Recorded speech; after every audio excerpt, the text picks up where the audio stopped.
Teruntuk Dokter J ya, teruntuk Dokter J. Anda lihat ini. Ya, untuk Kakak Ulans, terima kasih udah bikin VT, tapi sayang VT-nya nggak bisa di stitch. Tapi aku mau ngomong di sini untuk salah satu dokter yang ada di Indonesia ya, dokter yang kenyang gembar-gembor sana sini membela mafia skincare. Anda lihat ini Dokter J. Dokter J, Anda lihat ini, Anda sudah tua, Anda tahu produk ini sangat berbahaya. Anda tahu orang yang Anda lindungi adalah penjual produk berbahaya. Ya, Anda tahu itu Dokter J, tapi Anda merusak citra seorang dokter. Di sini saya sebagai masyarakat mengecam Anda. Kenapa orang seperti Anda ya tidak berpikir dewasa, tidak berpikir selayaknya manusia yang sudah berumur? Justru Anda kalah sama saya. Kenapa saya bilang seperti itu? Anda kalah. Udah tahu yang Anda bela adalah penjahat, mafia skincare, sudah menjual banyak produk berbahaya, ya. Anda lihat begitu banyak produk berbahaya bertebaran, mereka jualan di TikTok dengan pede. Tapi bisa-bisanya Anda membela mafia-mafia skincare ini. Baiklah, kalau emang kacamata Anda sebagai seorang dokter berbeda dari masyarakat, sekarang saya mau tanya, di mana empati Anda sebagai seorang dokter pada masyarakat? Anda selalu bertanya, nggak ada korban, mana korban, nggak ada yang melapor. Anda lihat ini, Anda lihat ini, Anda lihat, Anda sering patroli di TikTok kan? Anda bukan orang buta, ya, tapi sayangnya Anda orang tidak punya hati nurani. Anda tahu sekali birokrasi dan hukum di Indonesia seperti apa. Anda tahu sekali bagaimana sulitnya menaikkan kasus di Indonesia. Anda paham sekali bahwa orang-orang tidak berduit, ya, orang pas-pasan menengah ke bawah sulit didengar, apalagi tidak punya followers. Anda juga pasti paham betul bahwa skincare berbahaya ini adalah obat yang mampu menimbulkan reaksi kanker, ya, kecacatan janin, ya, kerusakan organ tubuh. Saya yakin Anda paham sekali. Tapi karena ketamakan Anda, karena keserakahan Anda, karena kerakusan Anda menutup mata untuk hal itu semua.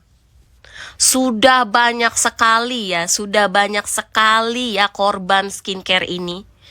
Ya, tapi Anda dengan apotik bunga mawar yang tidak ada bergunanya itu malah sibuk membuat argumentasi tidak berdasar menyerang masyarakat. Anda bilang gak ada korban. Mereka adalah korban-korban lemah yang tidak mempunyai suara. Paham Anda?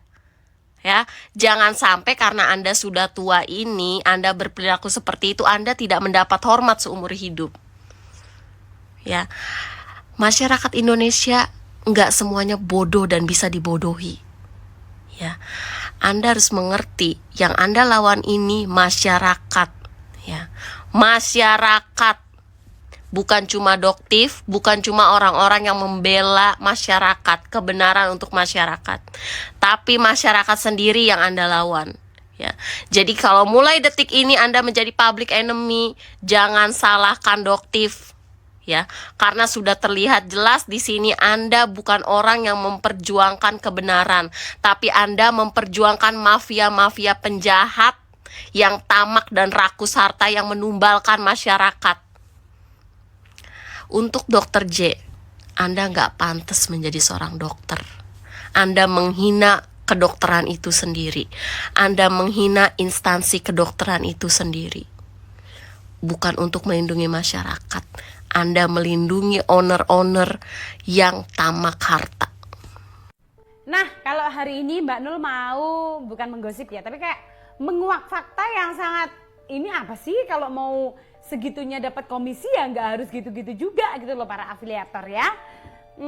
Dan juga jangan dibenarkan untuk para brand owner. Ada beberapa brand owner juga mengiyakan tindakan para afiliatornya ini. Dan aku kayak, ya nggak respect deh. Karena memang awalnya seneng sama brandnya bener-bener udah Bepom. Tapi ternyata dia overclaim. Overclaim dalam gimana tuh Mbak Nul? Masa iya serum terus apa ya, krim itu bisa mengatasi bopeng. Dalam waktu beberapa saat aja bopengnya udah hilang, udah habis. Gimana ceritanya, ya kan? Buat teman-teman gak usah percaya. Ada lagi yang cuma kayak, ya krim-krim atau apalah itu bisa membuat flek kalian hilang. Brandnya sih aman, udah Bepom sudah. Dan untungnya Mbak Nul memang gak terima endorse karena takutnya kayak gini. Ada sesuatu yang ownernya overclaim yang lebay ya. Jadi gak bisa suatu krim 1 cepuk 2 cepuk bisa bikin flek kita itu hilang. Apalagi dia cuma kayak ya itulah ya. Jadi intinya jangan mudah percaya. Merek apa Mbak Nul? Merek apa? Spill dong gak usah. Pinter aja mikir ya. Kalau mama lewat di FYP kalian ada orang yang tadinya fleken ya sewajah. Terus dia tambah hari tambah mulus ya. Dilihat aja, disimak baik-baik, ternyata dia itu foto-foto berikutnya dia pakai filter say. Kan kelihatan tuh pakai filter apa enggaknya. Mbak Nul aja nih ya, setahun fleknya masih ada. Fleknya. Nih, ini flek karena pemakaian merkuri ya. Udah setahun ini Mbak Nul pakai krim sama vitamin C. Ini kayak cuma samar aja, kalau dideketin gini ya ketara banget kelihatan. Tapi kalau mama gini ya alhamdulillah ya udah samar banget ya. Tapi di videonya yang FYP yang diusung sama brand owner dan juga afiliatornya itu bisa mulus. Sampai ada yang fotonya kayak gini. Awalnya flek parah, ternyata foto kayak gini. Kan ya filter say, gak usah lebay. Dan buat kalian juga jangan percaya, begitu aja ya. Kalian udah baik-baik ya, di jalan yang lurus, krimnya udah bener-bener Bepom aman jangka panjang. Gak usah dibumbu-bumbui sama overclaim. Jadinya nanti memperburuk citra brand kamu gitu loh. Deh sekian ya, marah-marahnya udah kayak, aduh tadinya respect, jadi gak respect deh. Ya udahlah, yang buat yang tahu-tahu aja ya. Sumpah gue heran banget deh. Kenapa? Sama rapat-rapat tuh ya bos-bos skincare. Itu pelaku semua ya. Pelaku overclaim. Jangan playing victim deh. Kebiasaan playing victim. Seakan-akan dia paling bener tuh datang ke acara itu. Padahal mereka pelaku yang merusak wajah-wajah orang-orang di Indonesia. Bener nggak? Tapi nggak semua bos skincare yang di acara itu aja, yang tahu-tahu aja. Ada yang tiup isu Reza Gladys suap polisi agar Nikita Mirzani jadi tersangka. Benarkah? Dr. Reza Gladys langsung diterpa isu negatif usai membuat Nikita Mirzani dan asistennya, Mel Syahputra, jadi tersangka kasus dugaan pemerasan. Di media sosial, muncul narasi yang menyebut Reza menyuap penyidik Polda Metro Jaya untuk mempercepat proses hukum atas laporan terhadap Nikita. Ada beredar di media, bahwa klien kami membayar memberikan uangnya, kata kuasa hukum Reza Gladys, Julianus Paulus Sembiring di kawasan Lenteng Agung. Kuasa hukum Reza Gladys tidak menyebutkan siapa yang menyebar narasi tersebut. Namun, dugaan mengarah ke Nikita Mirzani yang sempat menyinggung soal polisi akan bekerja lebih cepat kalau menerima sejumlah uang dari pelapor. Kita mau lapor sesuai SOP aja, itu bisa berbulan-bulan, bahkan bertahun-tahun. Walaupun punya cukup bukti, tetap aja nggak dipeduliin. Kecuali kalau kasus sudah mulai atensi kenal ini, kenal itu. Apalagi kalau diduga tebar-tebar duit, wah cepet banget tuh, kata Nikita Mirzani di Instagram story-nya di hari yang sama. Terlepas benar atau tidaknya apakah narasi yang dimaksud adalah pernyataan Nikita Mirzani, kuasa hukum Reza Gladys menegaskan ia atau kliennya tak menyuap polisi agar laporan berjalan cepat. Ia tahu betul berapa lama laporan kliennya diproses. Laporan dibuat tanggal 3 Desember 2024. Kami baru mendapat SPDP tanggal 30 Desember. Berarti, proses gelar perkara 1 bulannya. Prosedurnya sudah wajar secara hukum acara, jelas Julianus Paulus Sembiring. Para pihak yang diduga terkait dengan tindak pemerasan terhadap Reza Gladys seperti Nikita Mirzani, Mel Syahputra, Dr. Oki Pratama hingga dokter detektif atau doktif baru dipanggil pada awal Februari. Sampai akhirnya, muncul penetapan tersangka terhadap Nikita dan Mel sekitar 2 pekan setelah pemeriksaan. Dengan kata lain, butuh waktu sekitar 2 bulan untuk menemukan tersangka dari laporan dugaan pemerasan yang dialami Reza Gladys. Kuasa hukum sang dokter kecantikan pun merasa tidak ada yang aneh dari situ.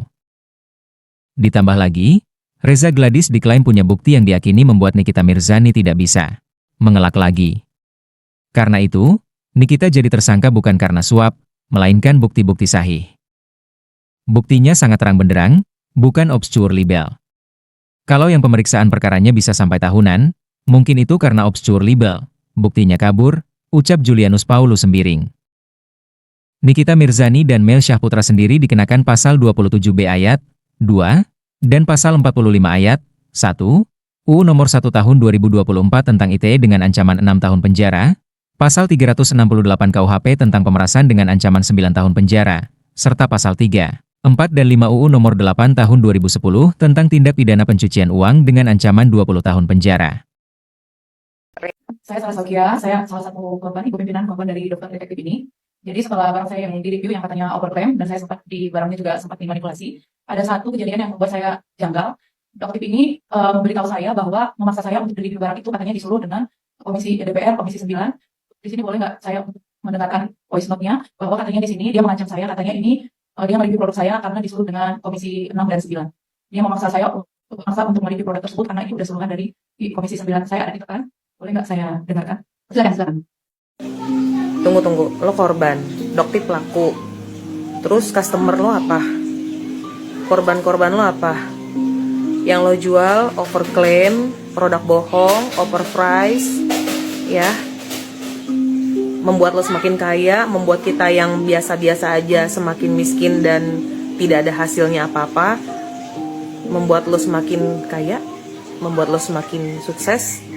Terus tiba-tiba datang doktip, bacain hasil uji lab aja, terus perseteruan lo dengan Nikita Mirzani, tapi yang diomongin Nikita Mirzani itu benar dan sesuai fakta, membuat pendapatan lo yang tadinya 50M per hari, per live, sekarang jadi endok.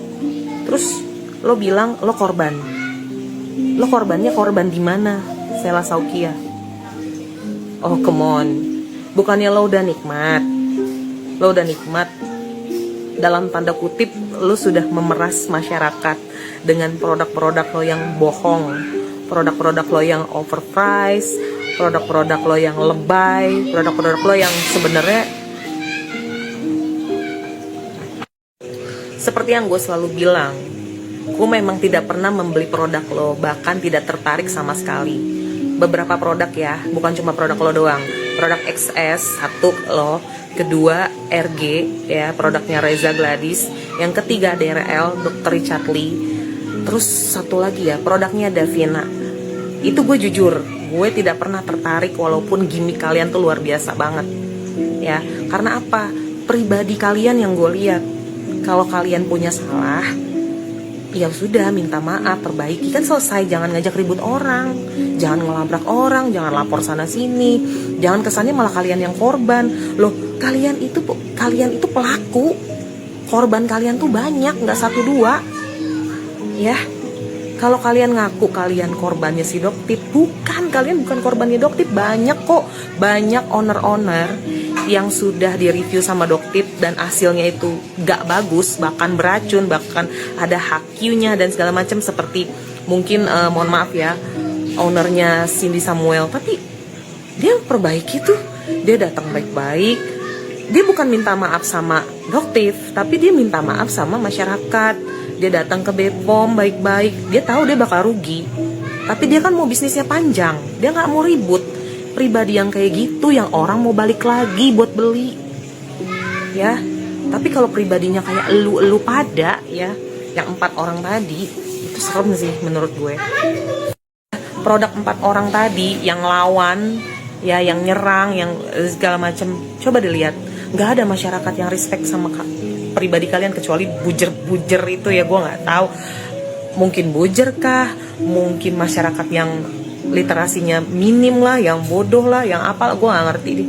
Pokoknya kalau gue memang sedari awal nggak pernah pakai, tapi banyak yang pakai, ya gue udah cukup lah. Maksudnya alhamdulillah nggak kena jebakan kalian gitu loh. Ada yang memang berbahaya, ada yang memang overclaim. Tapi kalau overclaim itu harganya murah, masuk akal, mungkin gak bikin gue tambah miskin. Tapi kalau produknya itu mahal, gak ada hasil, udah tambah miskin, hasil kagak ada, apalagi yang berbahaya, ditegur malah nyerang. Kalau gue sebagai customer, sebagai masyarakat, jelas gue sudah tidak respect dengan orang-orang seperti itu. Mau kalian kaya, mau kalian miskin, mau kalian dokter, profesor sekalipun, tetap kalian butuh duit. Duit kita, masyarakat. Kalian butuh market kan, ya. Kalian hasilnya kaya dari situ kan. Coba gue tanya, bisnis apa? Bisnis skincare kan yang bikin kalian meledak bisa flexing sana sini? Apa gue panas sebagai masyarakat? Enggak. Ya gue cuma ngeluarin 100-200 ribu, 300 entah berapa. Mungkin produknya si DRL yang katanya dokter paling kaya itu, yang produknya juta-jutaan, gue nggak tertarik.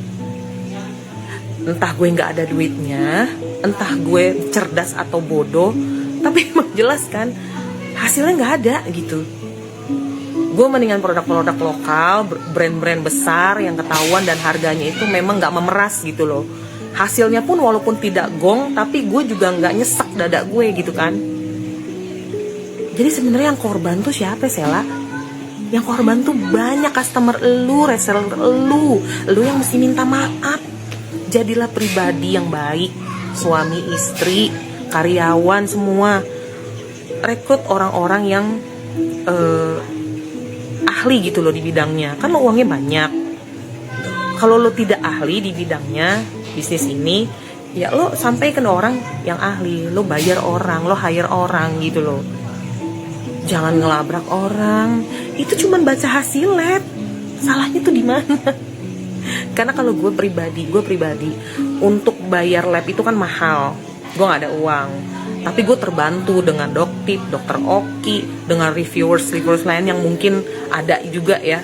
Gitu. Gue merasa terbantu, gue gak ngeluarin biaya, dan mereka cuma baca hasil uji lab. Apa yang salah? Nunggu BPOM. Kalau aja BPOM lebih cepet, mungkin orang-orang kayak Doktip itu nggak ada.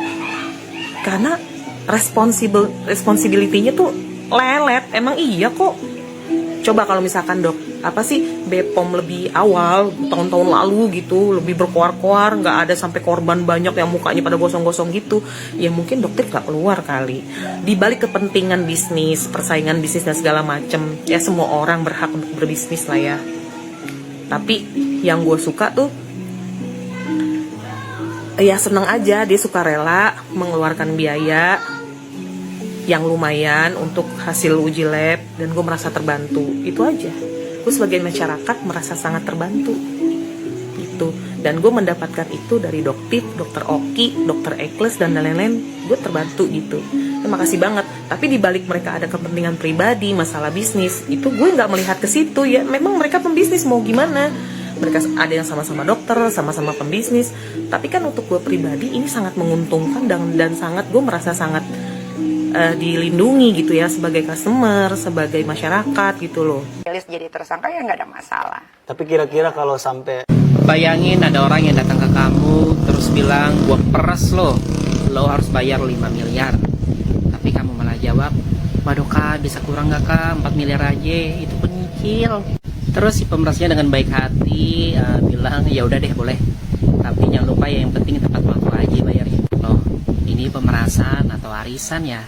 Sejak kapan pemerasan ada sistem nego dan cicilan?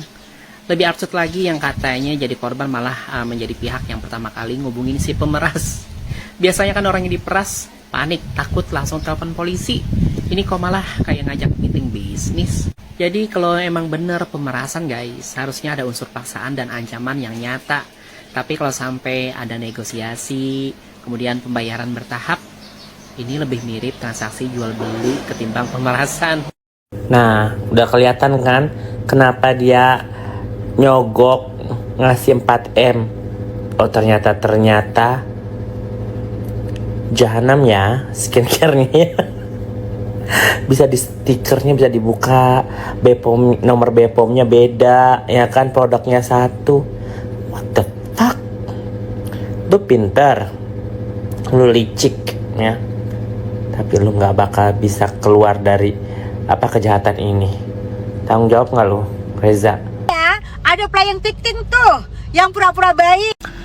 Karara Kalista nggak mau berkomentar di kasus Nikita Mirzani yang udah jadi tersangka, terus para pembencinya happy. Ngapain saya mau berkomentar di kasus Nikita Mirzani yang udah jadi tersangka? Kalian lupa dulu di kasus Dito Mahendra yang Nikita Mirzani dipaksain jadi tersangka di pengadilan, dia dinyatakan bebas tuh. Jadi tunggu aja say pengadilan nanti. Cuman gini ya, agak heran sih ya, agak lucu ya. Saya sudah pernah bilang kalau skincare ini ya, oknum mafia skincare ini akan melakukan berbagai cara untuk membuat skincare berbahaya ini bisa dilindungi. Karena apa? Karena sudah saya bilang, skincare berbahaya ini tuh kayak narkoba, say. Jadi bakal dilindungi oleh banyak pihak. Tuh lihat, sampai ke DPR kan sekarang. Modal aquanya itu taktik strategi marketing sih ya guys. Ini botol aqua harganya 1 juta rupiah, tapi Kak Sel menjual ini dengan cuma-cuma hari ini cuma 10.000 ya. Botol aqua ini biasanya Kak Sel jual 1 juta, itu harga normal, tapi Kak Sel turunin hari ini cuma 10.000 ya. Janganlah begitu, dari 1 juta sampai 10.000, janganlah menjerit Kak, menjerit.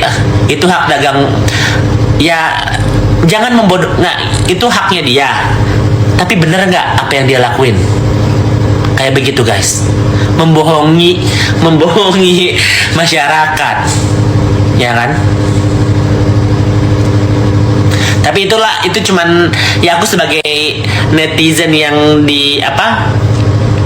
Nah, jadi setelah konten itu naik, nanti kita ketemu bikin konten bareng gitu loh. Sama seperti si dokter Angel, kan katanya tanggal 25 bakalan konten bareng gitu. Jadi kita bakalan bikin konten bareng gitu. Jadi kita sama-sama nggak ada lagi, karena ini sekarang yang bagian perlindungan konsumen kan udah benar-benar ini gitu loh. Dari voice note-nya itu di mana letak mengancamnya, Besti? Malahan dia pengen collab sama kamu seperti Dr. Angel ya. Jadi kalau menurutku ya, maksud dokter detektif itu saat produk kamu sudah diangkat ya, sudah dibahas sama dokter detektif, kamu mau perbaiki, nah kamu bakalan collab begitu sama dokter detektif live bareng atau apalah kayak dokter Angel itu, begitu maksudnya. Beberapa kali itu saya dengar dokter detektif bilang perlindungan konsumen. Jadi dokter detektif itu cuma bahas perlindungan konsumen dari produkmu Cintaku Love You Mama. The power of dokter detektif. Jadi apapun yang dia angkat produknya, siapapun itu kalau kamu baik, produkmu bakal melejit ya. Tapi kalau produkmu itu ada kenapa-kenapanya, itu produkmu itu bakalan tidak ada yang beli begitu. Sudah jual baju saja. Kalau berlebihan itu yang disebut overclaim. Kalau kandungan bukan overclaim. Mbak yakin Mbak apoteker, farmasis? Saya nggak sekolah farmasi nih, tapi saya tahu yang namanya overclaim itu mengklaim misalnya nih niacinamide-nya ada 10%, ternyata cuma 0,0 sekian, itu overclaim. Jadi keterangan yang kamu kasih itu kurang tepat mbaknya. Overclaim itu nilai unsur dari si produk betul nggak dengan yang diklaim oleh dokternya. Bahwa misal retinol ada 5% retinol, ternyata cuma 0,023 misalnya kayak gitu. Oh ya nih SPF-nya nih 50 SPF, ternyata cuma 10 atau bahkan tidak ada SPF sama sekali. Kayak gitu overclaim. Bukan soal nyebut bisa menghilangkan, bukan noda juga mbak ya. Kalau noda itu di baju, noda tuh noda baju, noda-noda di spray. Kalau buat kulit ya flek hitam, itu buat kulit. Aduh maaf, saya jadi ngajarin farmasis. Maaf ya mbak ya, bahkan yang lebih paham dari saya. Cucok DA sampai di DPR. Aduh, menjerit. Kembali lagi dengan motif bosen jadi detektif. Gue tuh sampai di tahap yang ngeliat video-video tentang RDPU-nya si DPR sama si pihak-pihak mereka itu udah sampai aduh capek banget anjir, nggak didengar-dengar itu omongan masyarakat, malah yang dipanggil mereka-mereka yang nggak tahu tuh kapasitas dari situ sebagai apa tuh nggak tahu gitu loh. Ya kalau emang mau ngomongin tentang dunia huru-hara skincare harusnya kan minimal mengundang ya BPOM lah kan. Ya nggak cuma dari sisi yang mereka katanya korban lah, minimal Doktif juga, tim-timnya Doktif juga diundang. Kalau memang mau objektif kita ngebahas tentang huru-hara skincare. Masalahnya kok bisa mereka doang, bahkan BPOM pun nggak ada di situ. Pusing nggak tuh gue sampai, ini apa ini yang terjadi di sini? Nggak habis pikir udah, sampai nggak bisa berkata-kata. Harus ngomong apa lagi gitu, harus nge-repost video-video siapa, harus nge-up masalah apa lagi nih, harus ngasih tahu BPOM itu yang gimana lagi tuh gue sampai nggak tahu gitu, nggak tahu lagi caranya gimana gitu. Bahkan gue nonton RDPU-nya itu ya mencoba positive thinking. Oh mungkin minggu ini yang diundang pihak mereka, mungkin minggu depan yang diundang Doktif atau BPOM lah gitu. Gue sampai berpikir di situ, makanya gue nggak ngontenin ini. Tapi pikir-pikir, ini kok bisa dalam satu momen ini pihak-pihak mereka nih, ini pihak-pihak mereka semua nih, loh. Ini ada apa gitu? Apakah mereka ketemu di jalan? Ayo ke DPR yuk, ayo bareng gitu. Apa gimana gitu, kok bisa barengan orang-orangnya yang itu aja itu, yang overclaim aja nih yang di situ nih. Dan yang gua nggak habis pikir itu, mereka mengadu ke situ terkait kasus pemerasan. Pemerasan itu kan ranahnya aparat hukum. Kenapa lu ngadunya di situ? Lu nggak tahu apa pas mau datang ke situ materi apa yang lu siapin, permasalahan apa yang lu bawa ke situ? Kenapa pemerasan? Pemerasan mah nggak di situ adanya. Assalamualaikum warahmatullahi wabarakatuh. Sebetulnya gue tadinya males nih nanggepin atau ngomong soal rusuhnya komen-komen di IG gue ya. Tapi gak apa-apa nih, biar makin gemes dan manja ya gue ngomong nih. Kalian nih bilang ya, kenapa kok cuman ngundang brand owner sama dokter-dokter estetik ke DPR? Nih gue kasih tahu ya, DPR tidak pernah sama sekali mengundang mereka. Ya, gue tanya ke sekretariat, ternyata mereka yang berkirim surat dari beberapa minggu yang lalu ya, untuk mengajukan surat permohonan untuk RDP atau rapat dengar pendapat ya, yang mau berbicara soal keresahan, kegaduhan soal skincare, termasuk dugaan pemerasan dari dokter, ada seorang dokter ke dokter lainnya ya. Nah, jadi memang kalau pengen RDP di DPR ya harus mengajukan surat permohonan, bukan ujuk-ujuk DPR yang ngundang. Understood? Nah, tiba-tiba ya datang segerombolan orang yang komen di Uya-Kuya, bilang ada Uya-Kuya berpihak membela owner, dibayarlah Dewan Pembela Owner. Nih maaf nih ya, orang yang kenal gue udah pasti tahu siapa gue, tahu kredibilitas gue ya. Dan intinya haram hukumnya buat gue nih Uya-Kuya untuk menerima uang, apalagi minta nih ya sejumlah uang ya untuk membela kepentingan siapapun. No, demi anak-anak dan keluarga gue, demi orang tua gue, demi ibu gue haram. Intinya gue tegak lurus, gue cuma mengerjakan tugas gue sebagai DPR, membela kepentingan rakyat, pro rakyat. Rakyat yang mana? Ya seluruh rakyat lah. Bukan rakyat golongannya SS doang, gayangannya dokter RG, dokter Doktif, dokter siapa, dokter-dokter yang lain. Bukan, gue semua rakyat. Gue gak peduli ya sama tekanan-tekanan apapun dari golongan manapun atau dari buzzer manapun yang mencoba menekan gue ya. Yang jelas kalau ada skincare berbahaya ya, atau apapun yang berbahaya atau apapun ya, apalagi membahayakan kesehatan masyarakat, harus diberantas. Bubarkan, kalau perlu tutup pabriknya. Itu biar itu tugas BPOM dan polisi. Gue akan kawal sebagai Komisi 9 ya. Tapi kalau memang juga ada ya upaya pemerasan, ya itu juga ya jangan dinormalisasi. Pemerasan juga harus diberantas, apalagi pemerasan yang berkedok review atau apapun ya kan. Nah itu skincare bermerkuri juga sikat ya kan. Nah kemarin kan konteksnya itu kan ada orang yang mengaku diperas ya, katanya dengan membawa nama DPR dan BPOM. Ada seorang oknum dokter yang katanya meminta sejumlah uang 2 juta Singapura dolar. Ya wajar lah mereka ngomong begitu. Saya tanya siapa orangnya, siapa yang diperas, siapa yang meres, berapa, seperti apa kejadiannya. Karena saya nggak mau cuman ngomong doang nggak ada bukti. Takutnya mereka juga bohong, takutnya mereka halusinasi. Kan wajar saya nanya. Dan for your information, FYI ya, saya sudah mendengar loh ya, bukti-buktinya, voice note, chat, bukti rekaman, video, CCTV Jadi saya juga nggak mungkin percaya begitu aja, dan saya udah lihat, tapi saya nggak mungkin ngomong di sini. Biar aja. Itu katanya buktinya udah diserahkan ke Polda Metro Jaya dan pasti akan diputar di pengadilan nanti. Nah gini nih saran gue nih, ini enak nih ya. Kalau misalnya ada dokter yang merasa dituduh atau difitnah oleh dokter RG dan kawan-kawan, ya tuntut dong, tuntut mereka, ya tuntut. Kalau kamu difitnah, dicemarkan nama baiknya, itu nggak benar, tuntut mereka balik secara hukum. Atau saran saya nih, ini saran menarik banget. Kalau perlu tantang mereka, ya dokter RG dan suaminya ini untuk putar dan perdengarkan buktinya, videonya, rekamannya di depan publik, masyarakat biar melihat, menilai semua. Yang benar siapa? Jangan takut, bro, gue nih tantang aja. Ayo, gue nggak bersalah. Kalau perlu putar di depan publik, wartawan datang, buktikan kalau emang nggak salah. Kalau lo nggak salah juga pasti gue bela kok, bener. Ini bener, nih gue sumpah nih pasti gue akan bela yang bener. Nah intinya ya, gue ini sebagai wakil rakyat tidak akan membela siapapun yang salah, tapi yang bener gue akan bela. Nah kalau perlu ya, kalau emang ternyata memang ada SS lah, dokter RG, skincare-nya ternyata juga nanti membahayakan masyarakat, kita sikat pasti. Gue nggak peduli mau RG, SS ke berbahaya, sikat. Ya, kalau perlu kita rekomendasikan buat tutup pabriknya, ya tokonya atau apapun ya kan. Tapi ya, dan mereka juga kalau ternyata mereka fitnah ya, mereka bilang pemerasan itu ternyata fitnah, kita juga kalau perlu akan tuntut balik dan kita akan minta pertanggungjawaban mereka, karena mereka berarti udah berbohong di depan anggota DPR, ya kan? Tapi kalau emang juga benar adanya pemerasan berkedok review, ya juga harus disikat juga, ya fair dong. Jangan menormalisasi satunya itu benar, satunya salah. Apapun kejahatan yang harus disikat.